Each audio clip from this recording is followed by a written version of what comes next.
the United States of America, and to the republic for which it stands, one nation, under God, indivisible, with liberty and justice for all.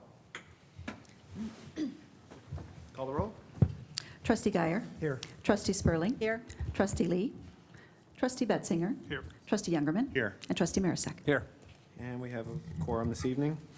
Public participation, 2-minute opportunity for the member of the public that's here. If you want to address the board on any topic, you can. You know what? Oh, look at that. Can you just state your name and address?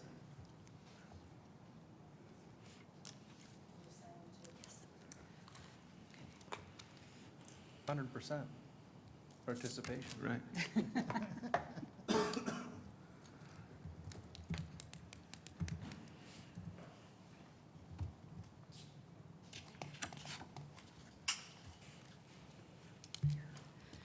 Hi, I'm Liz Copeland, and I live at 85 Winter Hill Circle.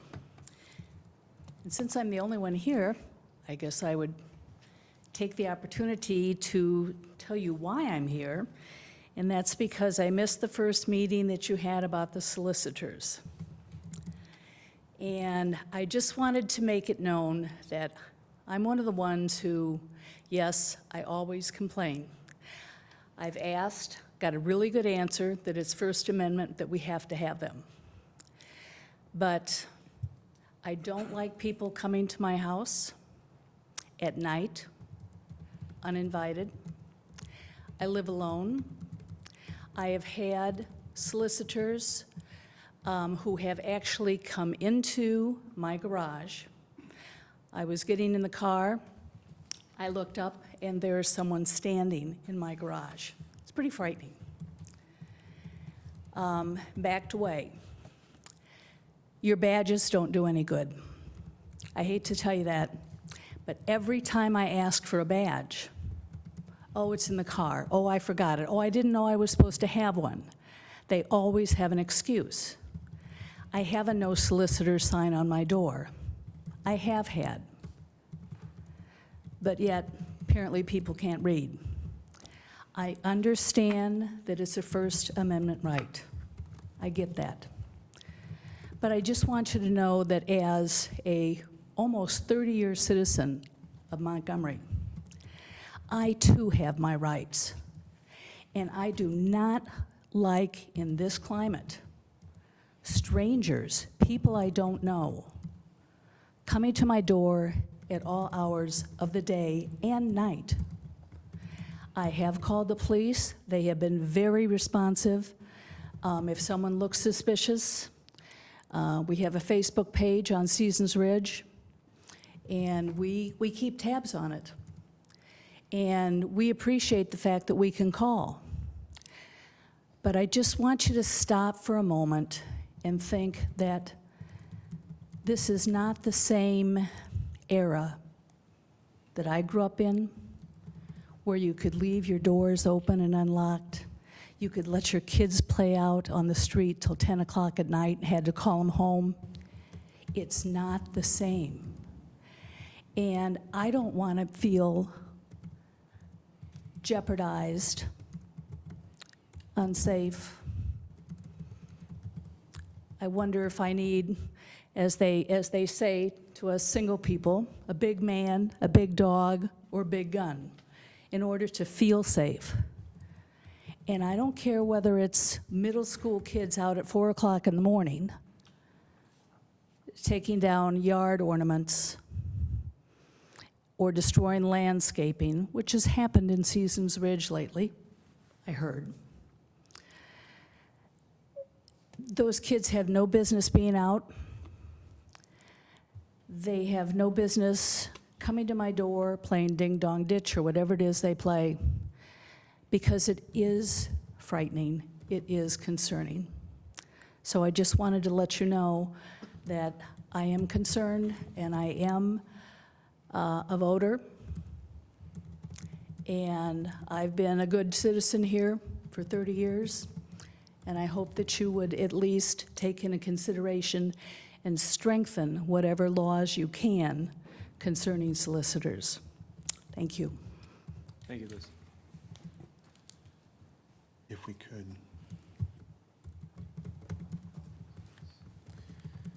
All right, hearing no others, we'll go ahead and move on to the consent agenda. I'll read the items and entertain a motion for approval. We have minutes of the village board meeting of June 10th, executive session minutes of June 10th, accounts payable through June 20th of FY19, accounts payable through June 20th for FY20. Item E is a request of a waiver of temporary liquor license fee from the Montgomery Foundation for Montgomery Fest. F is ordinance 1860, granting a special use for an outdoor cafe. That's at Grandma's Table, second reading. And resolution 2019-009, granting a forgivable loan to IDM 5 LLC. So moved. Second. Trustee Youngerman. Yay. Trustee Marisak. Yes. Trustee Guyer. Yes. Trustee Spurling. And Trustee Betzinger. Yes. And that carries 5-0. Thank you. Under items for separate action this evening, we'll talk about the first two at the same time and then take individual votes. We have ordinance 1859, amending Chapter 13 of the Village Code. This is peddlers, canvassers, and solicitors. This is second reading. And ordinance 1861, amending Section 1-10 of the Village Code. This is fines and procedures for minor ordinance violations. A waiver of first and passage on the second reading. That I'll ask Attorney Julian for a summary. Okay, thank you. The ordinance itself, I believe, is pretty self-explanatory. I went through and I took the comments from the last meeting and just made the updates that we talked about. The separate and related piece is the second ordinance, which is the waiver on the first, passage on the second, which is just updating that corresponding table to reflect the change in penalty and moving to the different type of violation. So moving all the solicitors from that type of offense into the other column offense. So it's just consistent, it's bringing the table that's in section 1-10 consistent with the language of the ordinance that we're putting into the solicitor provisions. So the type 1 offenses, they're moved to the type 1 and removed from the type 2 table. So, if anybody has any questions, I'd be happy to take them. Otherwise, both of these, they're separate items, so they would need two separate votes, even though they're related to the same action. I have a question, if I may. Yes. And I've asked this before, and I've had, Liz commented on it as well, and I've had other residents comment as well. But our hours, is there any way that we can eliminate it or stop it at dusk? Or is it? It would be hard to enforce, both given the courts and given the time, when dusk changes at year. And I understand the perspective of why that would make sense, but just from an enforcement perspective, it becomes difficult. And then it also becomes difficult from a legal perspective when those hours do become so small, where really there's no daylight hours while people are working. And that's effectively would be seen, the courts would see it as prohibiting somebody's right to speech. So that's kind of where the holdup is and what the difficulty is in changing the hours. Okay. But we have gone through, with regard to the hours that Montgomery currently has, and gone through what the courts have said, as well as what other communities have done. And we have tried to strike that balance between what courts have upheld as reasonable while still limiting, to the best of our ability, to respect the privacy rights of the residents and the wishes of the residents. I appreciate it. That was the same answer I got last time, but I thought I'd try. I have one question also. Section 13.7, subsection B, under the non-soliciting, in the red where it says residents posting such sign may also elect to be placed on a list of people who do not want to be solicited. Do we want to change that to addresses that don't want to be solicited? We're not going to put people's names on that list, correct? Just addresses? Yes. The intention is for it to definitely just be the addresses, so I will make that change. Thank you for catching that. Thank you. And did you go through and just summarize the high-level changes that we're making? We're beefing up our application process with this. We're creating a registry that homeowners can add themselves to, that the applicant would get when they, I think, at least that would be my intention. You get your permit, here's the list of people you can't go to. They are, per this, they are presumed to have read that and see your no soliciting sign, if they knock on your door, it's a crime, and we've beefed up the penalty for that. What else did we do? We've increased the registration contents to be more comprehensive. So if there is an incident, the village has information readily available instead of having to try to track people down and pin things down. It's a much more comprehensive registration process. PD's availability to, I'm sorry? increase PD's availability to revoke. Yes, and the police department has greater ability currently to revoke licenses and permits of people who have violated any of the provisions. And there's a certain class or specification of folks that are not covered by this. And I'm trying to find that right now, but religious, political, Section 13.8, exceptions down at the bottom of page 8. Charitable, religious, and political organizations. okay. So the intention is really to be the commercial solicitors. Because we couldn't regulate those if we even wanted to, right? Correct. Yeah. Okay. Any other questions for our attorney or thoughts?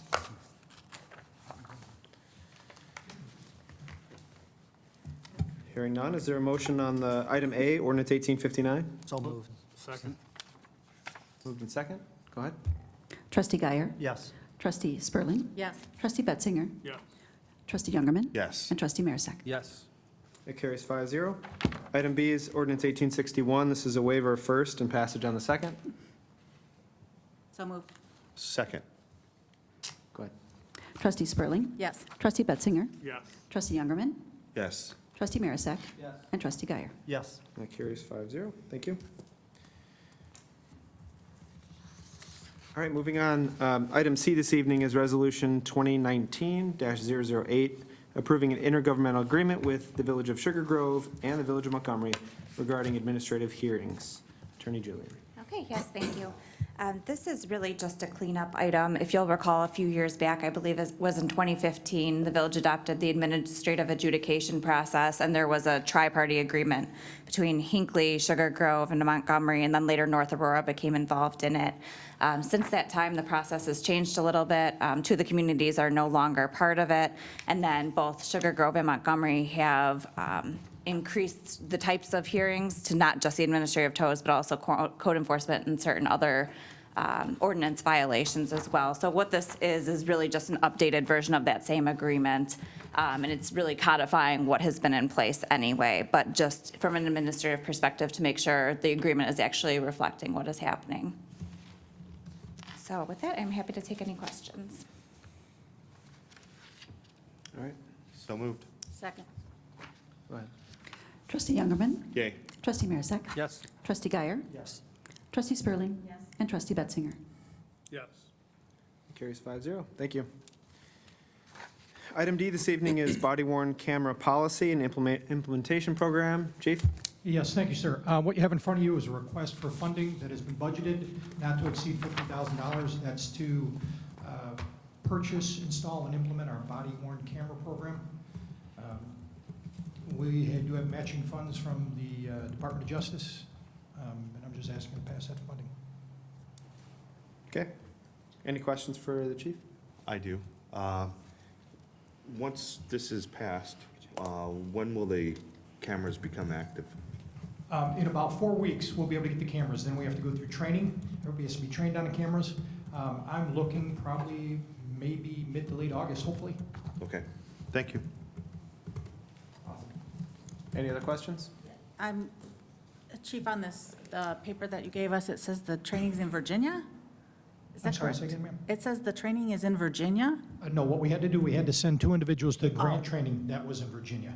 They're going to come out and train us on, and that was just the implementation of the grant and the accounting software we have to use. The other training is each officer will be trained on the cameras, and that'll be local. Okay, thank you. Okay. And we're not approving a policy on this tonight, just the, No, sir, the policy's already intact. We got that through the Bureau of Justice, and it matches our Lexipol policy systems we already have, so we're just putting that in place. all right. I move to approve. Any other discussion? Trustee Spurling. Yes. Trustee Betzinger. Yes. Trustee Youngerman. Yes. Trustee Marisak. Yes. And Trustee Guyer. Yes. That carries 5-0. Thank you, Chief. Item E this evening is Resolution 2019-010, updating certain procedures for the Ad hoc Beautification Committee. Attorney Julian? I can Oh, I sorry. can handle this, that's okay. Really, trustee Guyer has been involved with beautification now, and was looking at the resolution, it didn't reflect the way we were currently running the beautification, so really just made changes to reflect how it's being run. The number of members on there, voting members, as far as the budget each year. So really no drastic changes, just trying to get it more in line with what we were actually doing. Dan's happy to answer any questions if you have any. I will. So moved. Second. Any discussion? Go ahead. Trustee Youngerman. Yes. Trustee Marisak. Yes. Trustee Guyer. Yes. Trustee Spurling. Yes. And Trustee Betzinger. Yes. It carries 5-0. Thank you. Item F is ordinance 1862, proposing the expansion of an amendment to SSA number 12. This is yellow transportation. Waiver of first and passage on the second. Yes, so if you'll recall, when you go through the SSA process, it's quite lengthy. There's first a proposing ordinance, then within, or no less than 60 days, so at least 60 days later, there's a public hearing. And then after that, after another 60 days, there's the establishing ordinance. So this is just the first step in the process to expand the area for an already existing SSA, which is SSA number 12. Given the fact that the detention basin on that property has expanded and there's a number of properties contributing to it. We've been working with the property owners for a number of years now, trying to get this to move forward. You've seen it a couple times before where we've started bringing it forward and then because of concerns pulled it back. So we're hopeful this time that we can actually move forward with the process and bring it to fruition. So again, tonight is just the first step with the proposing ordinance. You'll still see this item come back for a public hearing. And then again, and we can, after the public hearing, we have the opportunity to change the ordinance if there's comments or concerns to some degree. So we still do have some latitude. But again, there will be 2 more steps after this where you'll see this item come back. Awesome. Any questions? Is there a motion? So moved. Second. Was that first? I did. Okay. Go ahead. Trustee Spurling. Yes. Trustee Betzinger. Yes. Trustee Youngerman. Yes. Trustee Marisak. Yes. And Trustee Guyer. Yes. That carries 5-0. Thank you. All right, we don't have anything for discussion, anything new or unfinished? I'd just like to thank everybody that came out to Sunday in the Park yesterday. It was a beautiful, sunshiny day. Yeah, kind of got stung a little bit on that one. The best part of my day was when Mayor sent me a text at 5 o'clock and said, "You still made the right call," because I was feeling a little bad at that point, because it literally just skirted us. Oswego got hammered pretty hard right during the hours that we would have been there. So regretfully, we did book Cap'n Funk Band. Will be here Sunday during the fest from 4 to 5:30. So that helps because we're not out of any money. And Debbie also rebooked the band from the concert in the park that we had. So we now filled both empty slots that we had for the fest are now full. out. So yeah, it worked out well. So All right. Anything else? Do we? Okay. Future meetings, we have, the next village board meeting will be Monday, July 8th in this room. Actually, the next village board meeting will be 2 days from today, special village board meeting. We will not have executive session tonight. With that, I'll entertain a motion to adjourn. So moved. second? Trustee Youngerman. Yes. Trustee Marisak. Yes. Trustee Guyer. Yes. Trustee Spurling. And Trustee Betzinger. Yes. And we're adjourned. Thank you.